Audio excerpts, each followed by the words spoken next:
Nos destaques do Panorama CBN de hoje, eu conto para você que o ministro da Fazenda, Fernando Haddad, já está de olho na segunda fase da reforma tributária. Ele adiantou hoje que não vai esperar a conclusão do andamento da primeira parte da reforma, que agora está no Senado, para enviar a segunda parte, que trata sobre renda. Na política, uma treta em um grupo do WhatsApp de parlamentares do PL mostra o racha dentro do partido do ex-presidente Jair Bolsonaro. E no esporte, a torcedora palmeirense de 23 anos, que foi atingida por uma garrafa antes do jogo entre o Palmeiras e o Flamengo, morreu hoje. A justiça decretou a prisão do torcedor flamenguista, que provocou a morte da jovem. Panorama CBN. Olá para você que está ouvindo o Panorama CBN, eu sou a Juliana Prado e vou te contar em menos de 30 minutos tudo o que foi notícia nesta segunda-feira, dia 10 de julho de 2023.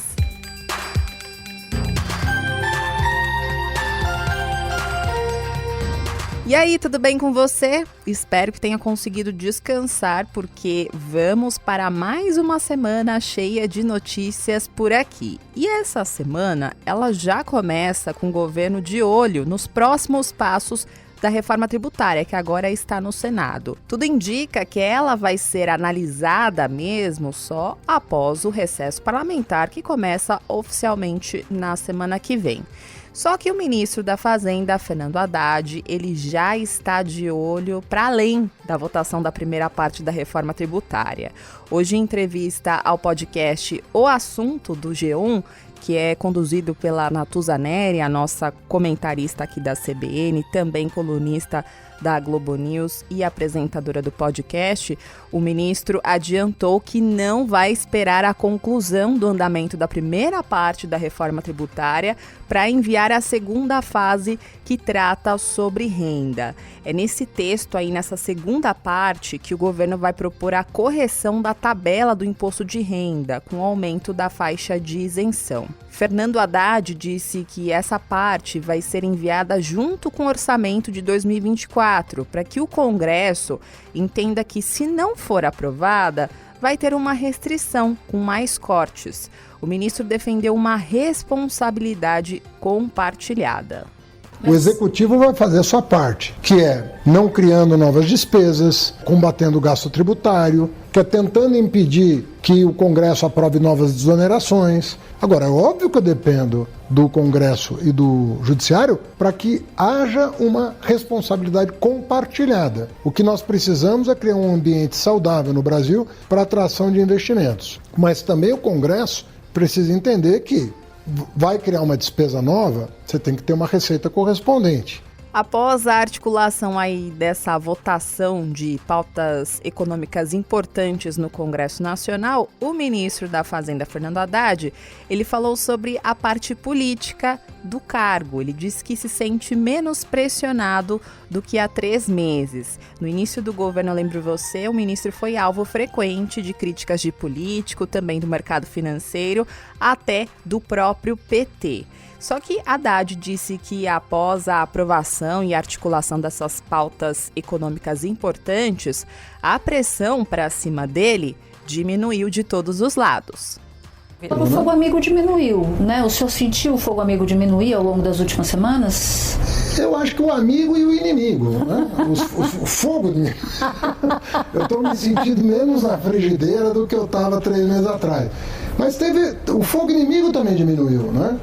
Muita gente, eu falo brincando, fogo inimigo, para só fazer um argumento retórico. Mas tinha muita gente, né, na chamada Faria Lima, que dizia, olha, não dá, o Haddad não dá para ser ministro da Economia. O ministro também falou sobre a conversa que ele teve com o governador de São Paulo, Tarcísio de Freitas, sobre a reforma tributária, algo que foi muito importante para que o assunto fosse levado adiante para votação, porque São Paulo sempre emperrou as discussões da reforma tributária, isso há anos. Haddad disse que a conversa aconteceu por causa do bom relacionamento que os dois desenvolveram na disputa eleitoral do ano passado. Tanto Tarcísio como Haddad concorreram ao governo de São Paulo. Haddad mencionou que o governador estava em uma situação complicada por ser contra um ponto da reforma tributária. Lembro você que esse encontro aí dos dois, na última semana, virou alvo de críticas por parte do ex-presidente Jair Bolsonaro e também de apoiadores do PL. Bolsonaro ficou muito irritado com a foto dos dois e até bateu cabeça com o Tarcísio sobre o assunto. Eu contei para você isso aqui na semana passada. Já do lado de Fernando Haddad, como deu para perceber, depois de 6 meses no cargo, agora o ministro finalmente conseguiu relaxar um pouquinho. Tanto que na entrevista, Haddad resolveu mostrar um talento que ele tem e que não é conhecido por todos. Ele toca violão, ele até mandou o clássico dos Beatles, Blackbird. Escuta aí. Tá mesmo? Quero, de verdade. Eu fico com vergonha. Qualquer acordezinho aí já resolve. Essa Blackbird.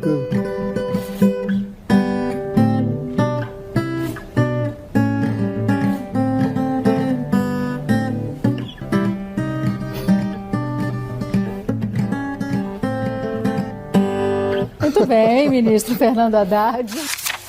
Enquanto o ministro da Fazenda está tocando violão de tão tranquilão que ele está após a aprovação da reforma tributária, na política, a reforma gerou uma treta daquelas entre os deputados do PL, partido do ex-presidente Jair Bolsonaro.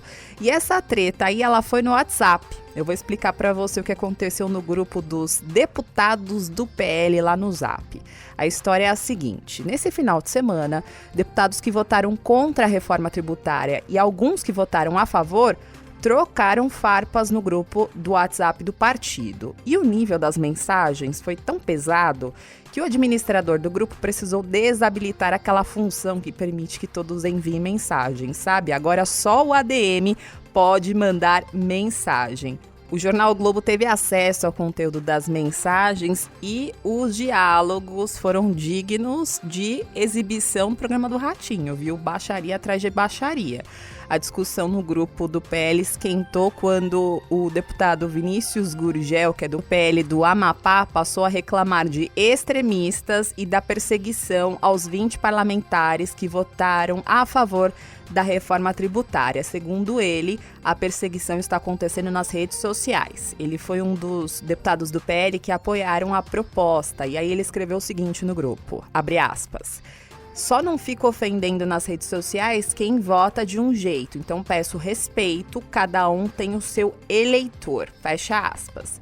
E aí o parlamentar, ele tentou também se diferenciar dos bolsonaristas que estão no PL. Ele disse o seguinte, abre aspas: não sou esquerda e nem de direita, sou conservador somente. Se quiser pedir minha suspensão de comissões, expulsão do jeito que vier, tá bom. Não é comissão que vai me eleger, fecha aspas. Já a fiel apoiadora de Bolsonaro, Júlia Zanata, do PL de Santa Catarina, atribuiu as reclamações à atitude de quem fica choramingando. Ela disse o seguinte, abre aspas: não sei por que tanto choro. Se tinham tanta certeza do voto, por que estão se explicando até agora? Fecha aspas. E aí os parlamentares, então, passaram a discutir a possibilidade do partido ter duas lideranças distintas para representar os grupos divergentes. Carlos Jordi, que é do PL do Rio de Janeiro, aliado ao ex-presidente Jair Bolsonaro, reagiu e disse o seguinte, abre aspas: para mim está muito claro, o PL não vai retroagir. O caminho é consolidar-se como o maior partido conservador de direita de oposição no Brasil.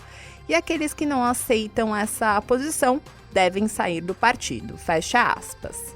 Aí, Júnior Amaral, que é um deputado lá de Minas, também aliado de Jordi, foi além, sugerindo que os 20 deputados votaram por outro motivo e não por concordarem com o texto da reforma tributária. Ele falou, abre aspas, o seguinte: essas tentativas de justificar o voto aqui no grupo de bancada fica parecendo que nós, bolsonaristas, somos otários para acreditar que se trata de um posicionamento verdadeiro a favor do texto. Me ajuda aí. Como se ninguém soubesse como funciona, fecha aspas. Aí, o deputado Gurgel rebateu pedindo que o correligionário pedisse a sua expulsão do partido. E ele falou isso aqui, abre aspas. Amigo, pede minha expulsão. Aqui não tem clima mais com vocês. Fecha aspas. Em meio a esse barraco, o ex-ministro da Saúde de Bolsonaro, general Pazuello, surgiu tentando apaziguar os ânimos e disse: está faltando política nessa discussão.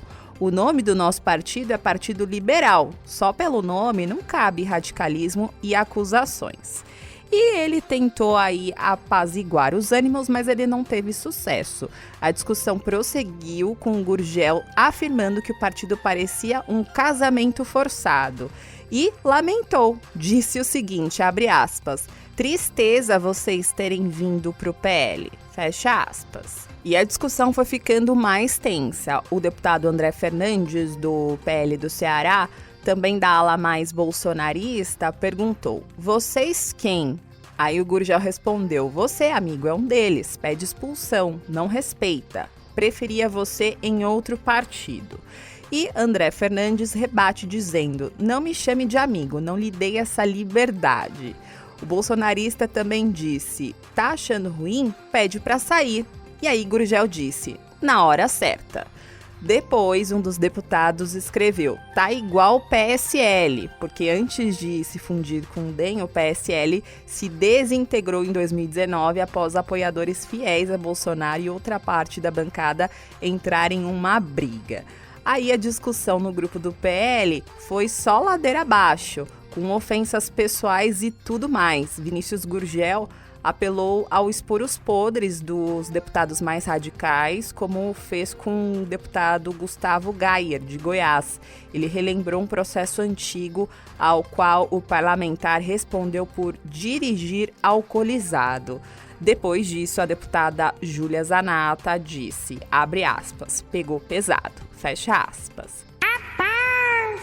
Depois que esses diálogos com baixarias vieram a público, o líder do PL na Câmara, o deputado Aldinei Cortes, disse que vai se reunir com o presidente do partido, Valdemar da Costa Neto, e também com o ex-presidente Jair Bolsonaro nesta semana para tratar das desavenças no partido após a votação da reforma tributária.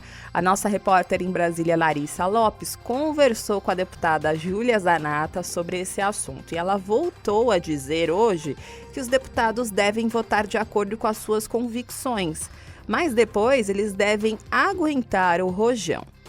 Cada um tem que ser forte o suficiente para aguentar o seu voto. Por exemplo, na questão da igualdade salarial das mulheres, eu fui a minoria que votei contra, porque eu entendo que aquela lei já existe, que era propaganda ideológica e que vai prejudicar a vida de mulheres empreendedoras, certo? Trazendo mais burocracia. E aí muita gente veio me questionar, eu sustentei meu voto. Não fiquei acusando os outros colegas por terem votado diferente, entendeu? Eu que escolhi meu voto. Já o deputado Vinícius Gurgel disse por meio da assessoria que não pretende deixar o partido e que está na sigla há 13 anos com um partido que segue com a liderança do presidente Valdemar da Costa Neto, pessoa a qual ele tem muito respeito. O deputado Vinícius disse ainda que é partidário e lamenta as discussões ocorridas em um grupo heterogêneo e de 99 deputados. Já o líder Aldinei Cortes disse que o PL vai saber dialogar e acertar esses desentendimentos. Opa! Agora eu vou voltar a falar sobre o ex-presidente Jair Bolsonaro, porque hoje teve uma atualização sobre a situação jurídica dele. O ministro Gilmar Mendes, do Supremo Tribunal Federal, anulou uma decisão da Justiça Federal em Brasília que arquivou parcialmente uma investigação sobre supostas irregularidades e omissões envolvendo integrantes do governo Bolsonaro durante a gestão da pandemia da Covid-19.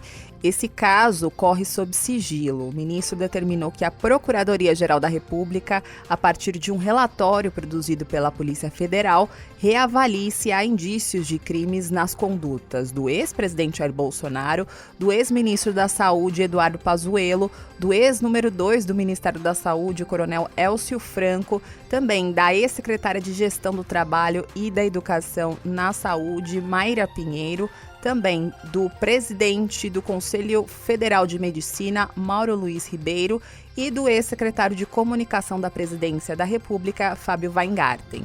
Eles são investigados pelos crimes como epidemia com resultado de morte, emprego irregular de verbas públicas, prevaricação e comunicação falsa de crime.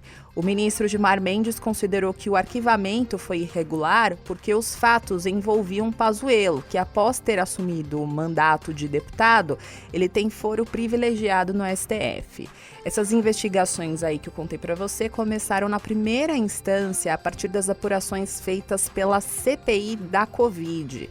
Em um parecer, a procuradora da República, Márcia Brandão, pediu o arquivamento parcial do caso por entender que não havia elementos contra Pazuello, Elcio Franco, Mayra Pinheiro e Mauro Ribeiro. E esse parecer foi acolhido pela Justiça Federal do Distrito Federal. Só que na sequência, essa apuração foi encaminhada ao STF. E na decisão de hoje, o ministro Gilmar Mendes determinou que a Procuradoria-Geral da República promova a reavaliação de todo o caso e ex-autoridades envolvidas aí nesta apuração. Agora eu vou fazer uma pausa no noticiário para contar para você um recado do patrocinador deste podcast. Em nosso ensolarado Brasil, a energia solar já é a segunda maior fonte da matriz elétrica do país, superando a eólica recentemente e ficando atrás apenas das hidrelétricas. Os dados são da Associação Brasileira de Energia Solar Fotovoltaica. E diante disso, o uso de placas solares em residências e empresas vem crescendo ao longo dos anos no país. Em termos de capacidade de geração, somando as usinas de grande porte e os sistemas de geração própria de energia solar, já temos quase a mesma potência instalada da usina hidrelétrica de Itaipu, que é a maior do Brasil e a segunda maior do planeta. E o Banco PV, um dos maiores bancos privados do Brasil, é líder em financiamento de placas solares e oferece linhas de crédito para a instalação de painéis solares para sua casa e negócios que são sujeitos à análise. Conheça mais em bv.com.br ou siga o banco nas redes sociais, no @BancoBV.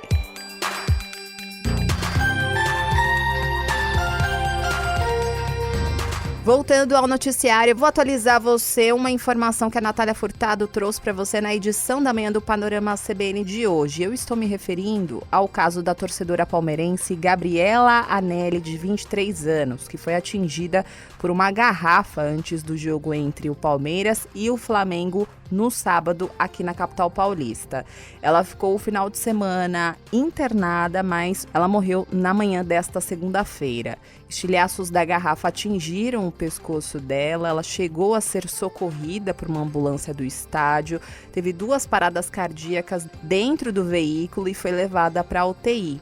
Depois da morte dela, nesta tarde, a Justiça decretou a prisão preventiva de Leonardo Felipe Xavier Santiago, de 26 anos, o torcedor do Flamengo que foi preso em flagrante por arremessar a garrafa que atingiu a palmeirense e uma outra vítima.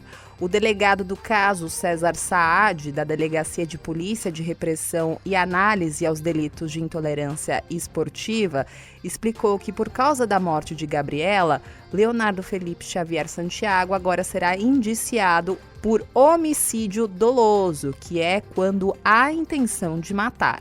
Ele prontamente reconheceu, ele prontamente confessou que havia jogado garrafas.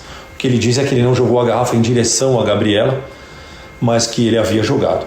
E para a polícia o que basta foi isso, a intenção dele jogar, que obviamente você está assumindo totalmente o risco de causar uma morte ou um ferimento grave em alguém quando você arremessa uma garrafa de vidro na direção de outra pessoa. Ainda segundo o delegado, Leonardo Felipe foi identificado por testemunhas no local e que ele viajou do Rio de Janeiro a São Paulo para assistir a partida e seria um ex-integrante de uma torcida organizada. Nesta manhã, familiares e amigos de Gabriela estiveram na Santa Casa, onde a jovem estava internada, e a tia de Gabriela, a Ana Paula Anelli, descreveu a sobrinha como uma mulher alegre, inteligente e apaixonada pelo Palmeiras. O momento é uma dor incondicional, não tenho palavras. Gabriela Era uma menina alegre, sorridente, amava o time de coração dela, era torcedora do Mancha, uma menina feliz. Malu Anelli era a tia-avó de Gabriela e disse não entender como um jogo de futebol que era para ser uma festa pôde resultar em uma tamanha violência. Eu não entendo uma violência dessa, porque é um esporte, as pessoas amam o que fazem, amam torcer para os times, ir lá torcer para aqueles jogadores que estão aí, as pessoas lá fora brigando, fazendo uma calamidade dessa. Uma perda assim, nada vai substituir ela, nada. Não importa o que façam, não vai substituir ela. Segundo a polícia, Gabriela foi ferida por volta das 6 horas da tarde em uma primeira confusão entre torcedores. Ela estaria com amigos nos arredores do estádio quando a confusão começou e ela foi atingida pelos estilhaços da garrafa. O outro torcedor ferido, identificado como Carlos Vanderlei de Oliveira, sofreu também um corte. Dessa vez o corte foi no braço. Uma segunda confusão aconteceu durante o jogo e, nesse momento, segundo a polícia, foi necessário o uso de bombas de efeito moral. A dispersão do gás, inclusive, fez com que a partida fosse paralisada. Por meio de nota, o Palmeiras lamentou a morte de Gabriela Anelli e manifestou solidariedade à família. O clube diz que não pode aceitar que uma jovem de 23 anos seja vítima da barbárie em um ambiente que deveria ser de entretenimento. E o clube também cobrou celeridade na apuração do crime. Na economia, vou contar para você como foi o fechamento do mercado financeiro hoje. A Bolsa de Valores de São Paulo encerrou o dia de hoje em baixa de 0,8% aos 117.942 pontos. No mercado de câmbio, o dólar comercial fechou o dia em alta de 0,34%, cotado a R$ 4,883. Já o euro encerrou o dia em baixa de 0,61%, cotado a R$ 5,370. No noticiário internacional, você lembra daquela rebelião do grupo de mercenários Wagner? Então, hoje, o Kremlin diz que o presidente da Rússia, Vladimir Putin, se encontrou com o líder do grupo Wagner, o Yevgeny Prigozhin, 5 dias após o breve e fracassado motim que aconteceu nos dias 23 e 24 de junho contra a Rússia.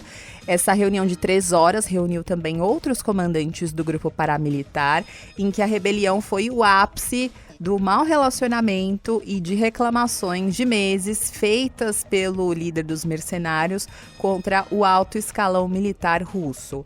O porta-voz do Kremlin, Dmitry Peskov, disse hoje que durante a reunião de 180 minutos, no último dia 29, Putin ofereceu uma avaliação das ações do grupo Wagner na linha de frente da guerra na Ucrânia, onde o grupo ganhou protagonismo na longa batalha pela cidade de Bakhmut, que foi conquistada em maio, no maior trunfo para Moscou neste ano.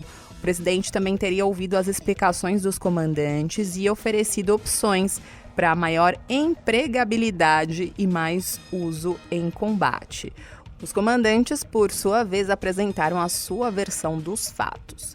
A confirmação aí desse encontro acentua agora ainda mais as dúvidas sobre qual vai ser a atuação dos paramilitares daqui para frente, em meio a uma contraofensiva ucraniana. E falando ainda sobre o contexto da guerra na Ucrânia e tudo que envolve esse assunto, hoje o presidente turco Recep Tayyip Erdogan concordou com a adesão da Suécia à OTAN, que é a Organização do Tratado do Atlântico Norte. Erdogan havia condicionado essa aprovação do pedido sueco à adesão da Turquia na União Europeia, um processo que já se estende por 2 décadas. Agora a Turquia vai se candidatar oficialmente para tentar entrar na União Europeia. O secretário-geral da Aliança Militar, Jens Stoltenberg, disse que esse é um dia histórico. E ainda falando sobre o noticiário internacional, para fechar aqui esse assunto, a questão do clima tem preocupado muito as autoridades nos últimos dias. Hoje, por exemplo, a Organização Meteorológica das Nações Unidas, órgão que é ligado à ONU, fez um alerta de que os níveis de gelo no mar da Antártica atingiram o menor nível da história no mês de junho. O órgão da ONU também apontou que o mês de junho foi o mais quente já registrado no planeta. Com isso, houve um aumento do derretimento nas geleiras. Ainda segundo a ONU, o gelo está 17% abaixo da média, o que representa o nível mais baixo desde o início das observações por satélite. Ainda falando sobre as consequências das altas temperaturas, um estudo publicado hoje pela revista científica Nature Medicine mostra que mais de 61 mil pessoas morreram de calor na Europa durante o verão de 2022 no hemisfério norte. Segundo o estudo, sem medidas adequadas, o continente pode enfrentar mais de 94 mil mortes por ondas de calor em 2040. Esse estudo foi elaborado por cientistas de um Instituto de Saúde francês e também do Instituto de Saúde Global de Barcelona. Lembro você que o verão de 2022 foi o mais quente registrado até hoje na Europa, com sucessivas ondas de calor que causaram recordes de temperatura, seca e incêndios florestais.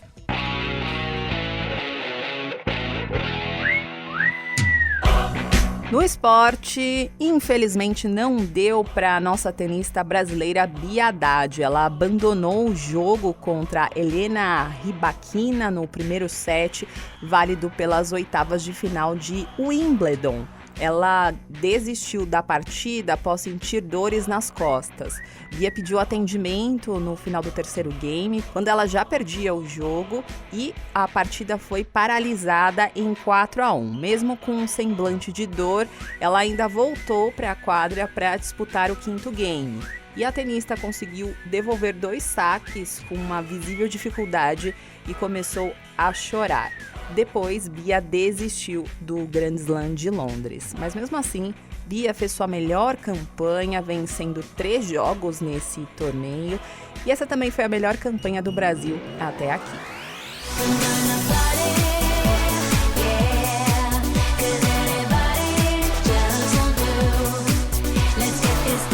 E eu vou embora com a rainha do pop hoje, porque a cantora Madonna fez nessa segunda-feira a primeira postagem nas redes sociais desde que ela foi encontrada desacordada e precisou ser levada às pressas para a UTI com uma infecção bacteriana séria. Hoje a artista agradeceu aos fãs pelas energias positivas, pelas orações e disse estar no caminho da recuperação. A artista falou sobre desapontar os fãs que compraram ingresso para a turnê dela de 40 anos, mas ela ponderou que o foco dela agora é a própria saúde. Essa turnê aí que foi cancelada, a Celebration, foi adiada por problemas de saúde da cantora. Depois que ela se recuperar, novas datas vão ser divulgadas. E é com a música Celebration que eu vou indo nessa. Muito obrigada pela companhia de hoje. O roteiro e a produção deste episódio foram feitos por mim. E a montagem e a sonorização são da Débora Gonçalves, a Debs.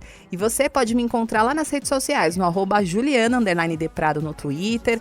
No Insta é só procurar por @JulianaDeprado. Esse também é o meu @ pro Threads. E também tem o e-mail juliana.prado@cbn.com.br. Não se esqueça que amanhã tem a edição da manhã do Panorama CBN, a partir das 7 horas da manhã, com a Natália Furtado. Combinado? Beijos pra você e até mais!